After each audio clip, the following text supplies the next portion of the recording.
There was a medieval philosopher that would have been the father of sociology. He might have also been the father of economics and political science. He had one problem, though. He was an Arab. He wrote about social cohesion that united people and talked about social conflict. He described the cycle of civilizations that lasts 120 years or 3 generations, when the civilization is then conquered by barbarians. When you speak about early economic theory, you think of Adam Smith or maybe Karl Marx. He had described the relationship between supply and demand, the division of labor, and how prosperity is linked to a thriving, productive society. He established rules for assessing historical evidence, emphasizing the need to understand the laws of society and nature to judge whether a historical claim is plausible. He also argued that the climate influences human character and the development of societies. He was born in 1332 in Tunis into an aristocratic family of scholars and politicians who had fled from Islamic Spain. His early years were marked by immense privilege and profound loss. He received a premier classical education, studying the Quran, philosophy, mathematics, and law, but this idyllic youth was shattered when he was 17 years old.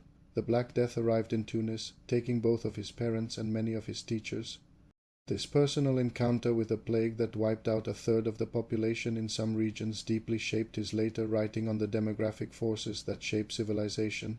Ibn Khaldun was a man of immense ambition and political cunning. He entered the dangerous world of North African court politics while still a young man.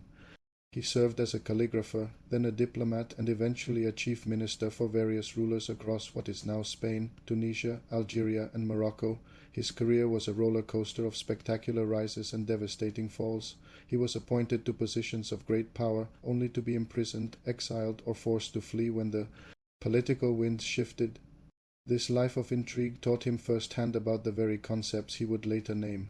He saw asabiya, that group solidarity, as the key to power.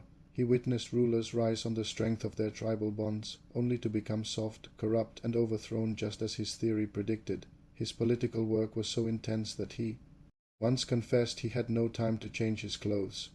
Seeking refuge from this chaos, he retreated with his family to the fortress of Khalat ibn Salama in Algeria. It was in this secluded, safe haven that he began to write his life's work, the Macadama. He later wrote that the ideas poured out of him as if they were a voice speaking to him, but his personal life was also marked by deep sorrow. He was a husband and a father, but the constant moving and political instability took its toll. He lost his wife and his 5 young daughters, along with many of his female students, when the ship carrying them sank off the coast of Alexandria as they were traveling to join him in Cairo. This was a blow from which his contemporaries noted he never fully recovered. In his later years, he found a measure of stability in Cairo, where he served as a renowned judge and teacher. Yet even here his life was eventful. He met and famously negotiated with the conqueror Timur or Tamerlane outside the gates of Damascus in a dramatic encounter where he was lowered with ropes from the castle walls. He died in Cairo in 1406. As he was an Arab and wrote everything in Arabic, he was unknown in Europe till rediscovered in the 19th century. There are 3 universities that bear his name, so his name isn't forgotten.